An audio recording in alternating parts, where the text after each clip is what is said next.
to Blossom Schoolhouse. I started this channel in the lockdowns of 2020, and one of the main reasons I did was to help new homeschoolers, lockdown homeschoolers, and even those that have homeschooled a while that just want to see some new curriculum or fresh ideas. It's been a tough year for everyone, and I hope this channel has helped some of you figure out at least a few things about teaching at home.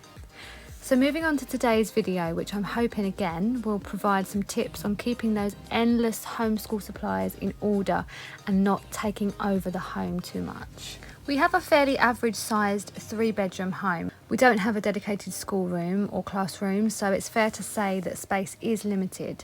So it is important to me that we keep our school supplies organised, while equally maintaining a home environment that allows freedom to learn and create.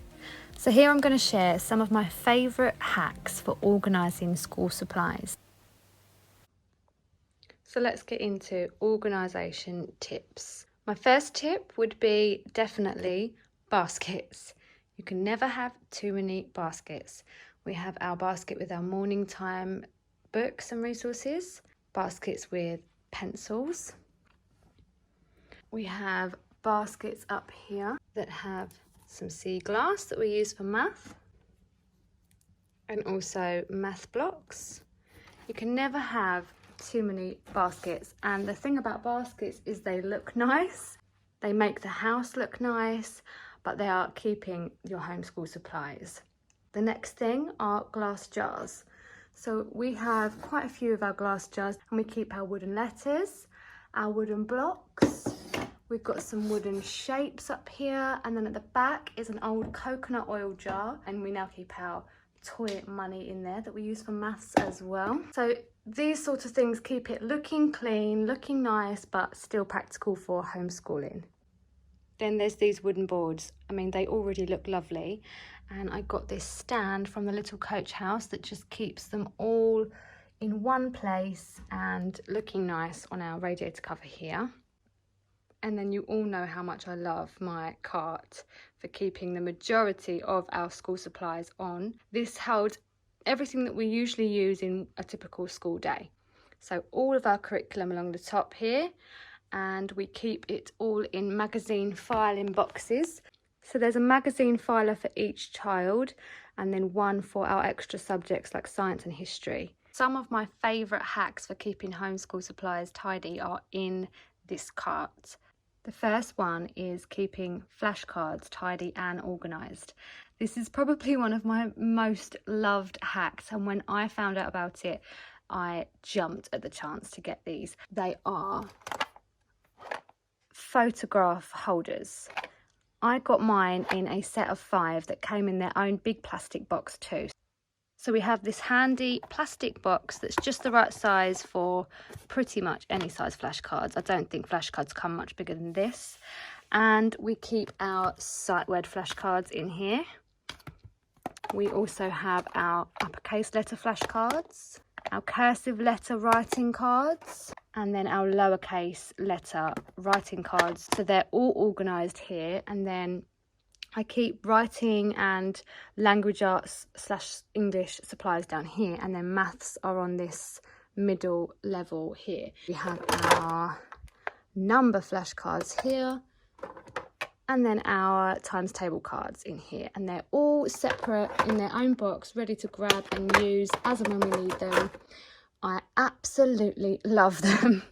Let's face it, they make the cart look tidier, so it's a win. The next thing is my math box. This saved my sanity. You've probably seen this before. Basically, it is a bead organising box. It has 2 levels. So we have this top shelf here that we've got our number discs on. We've got our 0 to 20 flashcards here, and we line them up in a line, and we use this pebble, and we do a little number line activity. So that's why the 2 pebbles are in there. We've got our shapes flashcards here, and we've got 10 frame flashcards here. Then down here, we've just recently put these coloured discs in to use for maths. They're good for counting, colour sorting, adding, taking away, everything. And then we've got our coins here. And then next down here, we have some cubes, great for counting, adding, taking away as well, and colour sorting too. We've got our place value discs here, and our place value cards here. And then we've got a 12 dice, and then we've got a few smaller dice here that go up to 8, some of them go up to 9. These discs here actually fit in our 10 frame, so they are specifically to go with that. These matchsticks, we actually got this idea from The Good and the Beautiful when we used their maths. So they're great for practicing tally marks. And then we've got our number rods here that break off and can be put together. So I've got them organised in 1 to 10 for both girls to use.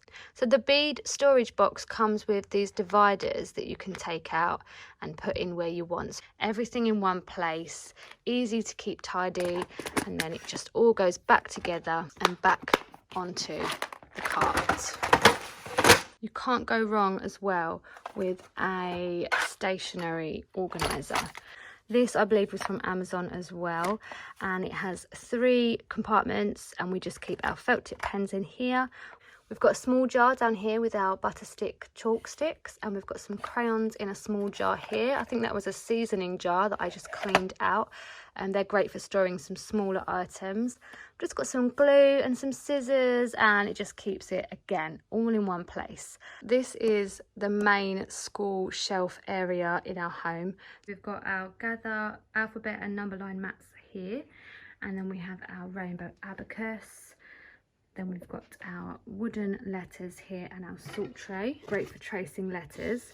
Put a flashcard there and they trace the sight word. And then we've got our favourite nature books here. Here we've got our chalkboards, our number flashcards that have some scriptures on. I'll take you through what we keep in these baskets right here. The top one, in here we have our wooden blocks. We have our 1 cubes. We've got 1,000 cube, we've got 100 cubes, and then 10 cubes on top. And then this is just a times table manipulative board. So that's got all the times tables up to the 12 times tables.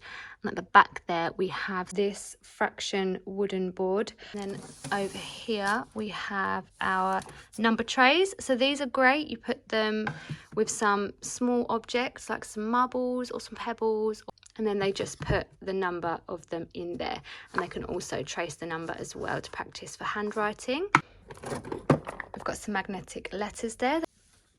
The rest of our place value discs, and then we've got some math cubes, and down here we have a rhyme game and some alphabet discs. Then down here we've got some wooden shapes from Melissa and Doug that come with these pattern block boards. They're double-sided. These are just some wooden alphabet letters, different colours. I have a jar in here as well full of number stars and just some number discs that we made. I got the wooden discs from Amazon. They are a craft wood slice, and I just got some numbers and hot glued them on. And then some more fraction discs in here. And then the last one, this is a bit of a mix. We've got some wooden sewing boards in here, some Christmas fine motor skill activity boards here, and we use felt balls and they just put them on. Threading kit from IKEA there. This is great for using with the alphabet discs that I showed you in here. You can make 3 or 4 letter words. And we've got the felt balls that go with the boards over there. Jar of marbles, and then we have some story stones. These again keep all our supplies in one place, tidy and hidden behind the basket drawers. This is the Kallax from IKEA. I do love IKEA. So that is where we store a lot of our school stuff. And on the shelves we have the more visually appealing stuff. So we're still keeping that school vibe. It still looks like a learning area, but just not with everything out all at once. And then the cart will just be put in an understair cupboard at the end of each day, so it's not in the way, and everything else is just left feeling quite neutral. We school here, so yes, there are school supplies, but it's not overwhelming. As always, I hope that helped and gave some of you some tips for organising homeschool stuff and keeping things a little bit tidier and keeping us teaching mums a little bit more sane. If you have any questions, leave me a comment. Thank you so much for watching.